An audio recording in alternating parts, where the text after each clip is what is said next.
Hello, everybody, and welcome back to ZakIsCinema. Yes, welcome, welcome back, everybody. You're welcomed here. In fact, you're so welcomed here that I actually here I brought a whole extra stool just for anyone who wants to sit like uncomfortably. If you want to sit uncomfortably close, right at my feet here. I brought a whole stool for you guys. So yes, you are always welcomed here at ZakIsCinema. But yes, thank you again for joining me for another movie review. Let's just jump right into it here. Today we're going to be reviewing the new movie called Presence. The movie Presence was obviously released here in 2025. It was directed by Steven Soderbergh. For a writer, we got David Koepp.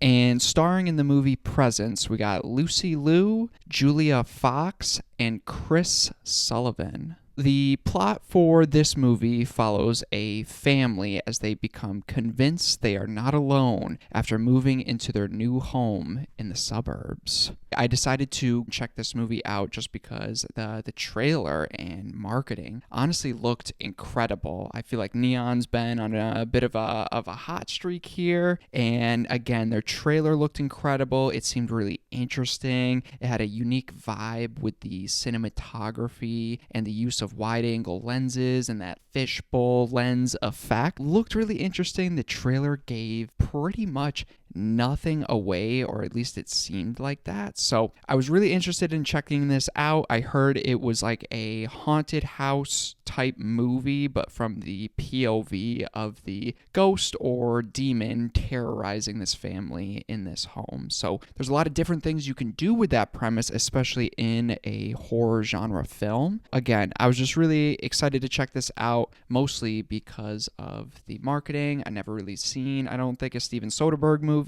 Little hesitant just, knowing the history of January released horror movies, but this one looked like it could just be a step above and just something people might be remembering January for moving forward. So that's kind of why I decided to check out Presence. Yes, let's hop into the review here, starting with the positives or the things that I enjoyed about this. This is going to be a spoiler-free review. I'm going to do my best to really just give you the bare bones here because the marketing did a good job, but I don't want to jump ahead. We'll get into it. Jumping in with the positives here. In my opinion, I think this is a very unique movie, and I really, again, love the use of that wide-angle lens and that fishbowl effect. I thought it might get annoying or maybe treated as a gimmick throughout the movie, but that effect really helped to engross me in the movie, especially in the beginning. In the beginning, it really starts off with this really nice one-take shot, and again, you're still getting used to that like fishbowl wide-angle lens that it just hooks you easily right in the beginning and made me kind of feel uneasy, didn't really know what to expect. So it was a very intriguing kind of setup for this movie. Felt almost like a found footage movie, but wasn't. Like I mentioned, like you follow the POV of the ghost, the demon terrorizing this family, but it does have that found footage effect if the person who was doing the found footage was like a professional cinematographer, if that makes sense. It is really, really interesting and quite a bit of a unique experience here. My next positive here is I also enjoyed how we were in an isolated setting because the whole movie basically takes place in this one family's home, and I think some of the best horror movies, the best thriller movies always nail that isolated setting. It creates a bit of an atmosphere that was really interesting. So in this movie, really enjoyed how we kind of jump in at random conversations, especially at the beginning. You have to try and figure out the story, the character dynamics, the relationships, the plot going on. So again, that's why I kind of mentioned that found footage feel, because that's how a lot of found footage movies are. You're kind of just jumping into conversation, jumping into these people's lives, and that's very much how this movie is. So if you like that type of movie, I think you might like how this story is structured. The movie has a lot of beautiful like one take shots. You get that wide angle lens, the POV of the demon kind of like following around the family, and each scene is just like a one take. So they're different lengths, but sometimes you have like 5-minute one takes, a 2-minute one take, maybe even like an 8 to 10-minute one take. And they're following this family and all their conversations, following them as they go up the stairs, different rooms and parts of the house. It's really interesting, and you could tell the cinematography, they really took their time with, planned it out, took some dedication to get this movie looking how they wanted it to look. I did really enjoy some of those aspects that we were talking about. But unfortunately, I struggle to find positives with this movie here. For myself, I really can't remember the last time I was so interested in a movie based off its marketing. I was so in it for those like first 15 to 20 minutes, but then I slowly realized this was not the movie that was marketed, and I knew I had to be sitting there for quite a while watching this movie that was sold to me as something vastly different. So yes, let's jump in here to my negatives for the movie Presence. I put a little asterisk here. I think these are negatives, but the reasons why I will never revisit this movie. I'll get into it here, but I could totally see someone going in, having a totally different experience and really enjoying this movie. With all my negatives, I really don't think this is like a poorly made movie. It obviously took a lot of time and care to make, and I could see the audience members that a movie like this might be made for. Just this movie was absolutely not my thing, and I think it has a lot to do with the horrible mismanagement of whatever this marketing was. So let's jump into it here. For myself, I try to stay away from trailers or maybe watch them once or twice. So I only saw this trailer like once. I saw the really cool poster that they had for this movie, and I was in. But the trailer seemed interesting. The premise seemed interesting. I love how the trailer didn't give much away, and I'm like, I was going in it. I'm like, this is going to be my type of like psychological horror movie. I was so excited. But Neon, if you're listening to ZakIsCinema, you're still welcomed here, of course, but like, oh my God, someone at Neon needs to reconsider their marketing team and their pull quote manager. I'm going to be showing clips and stuff throughout this, and you'll see how vastly different it really is when I'm kind of talking about it. Maybe part of this is my fault, but not really, because marketing ruined it. I mean, I went in with the, I guess, wrong expectations. I watched the trailer after seeing this, and when you have pull quotes that say it flips the haunted house subgenre on its head, and you market it like a demonic horror movie that's a mix of The Conjuring, Paranormal Activity, and like Hereditary, has this art house horror vibe. When you market a movie like that, I mean, what do you expect people are going into to see? Because I was anticipating horror, or at least like a psychological thriller,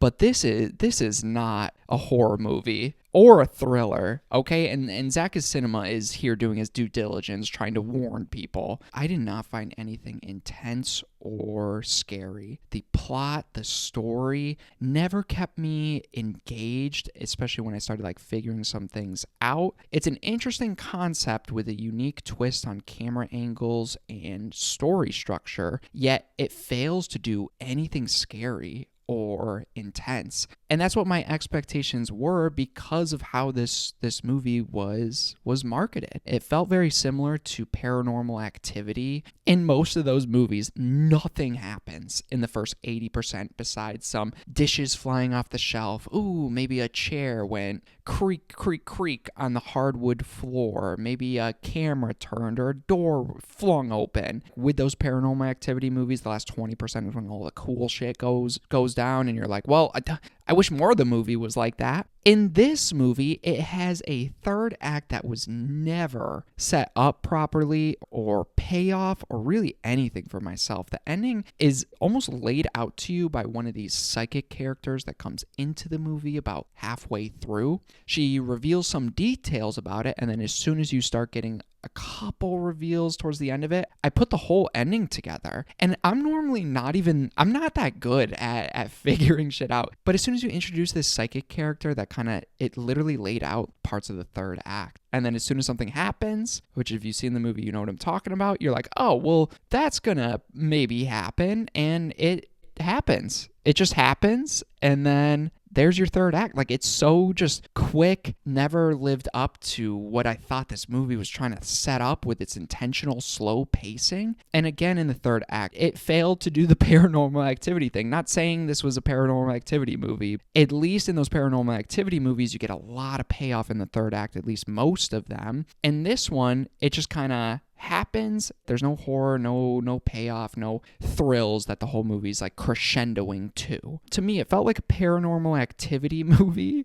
Again, I'm using that example just because of the POV. It felt very like found footagey, not like shaky, but if you've seen the trailer, you know what I mean. It felt like one of those movies, but instead of a horror paranormal movie like this movie was marketed as, it's really just a drama about a family with struggling with loss, trauma, and grief. Minus all the ghost stuff that was promised. Neon? That might sound interesting, yet the story and writing just never really felt well done to me. The writing and dialogue felt very on the nose in it, not how humans talk. It pulled me out of each scene because I'm like, this isn't how a lot of people talk, I don't think. It's just very on the nose, talking about exactly what's happening, so it takes a lot of like mystery and stuff out of the movie. When you get all the POV shots, since you're following from the ghost's perspective, you know where the ghost is, so again, that unique twist really doesn't add anything horror related because you're following the demon around. It's kind of like with In a Violent Nature, it takes a lot of the intensity out because you know exactly where the ghost is going to be, who's it looking at, where it is in the house.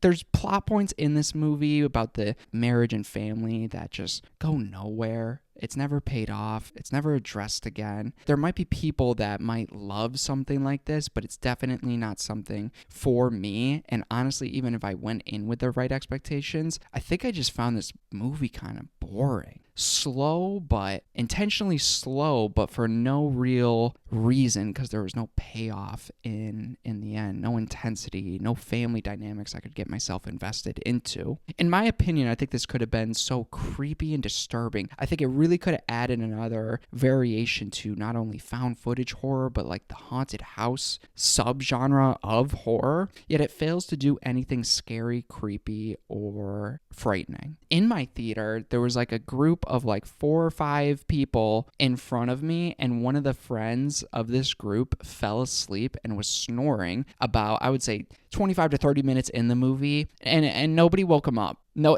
they let their friend just sleep and snore next to them, and honestly, I honestly respected that.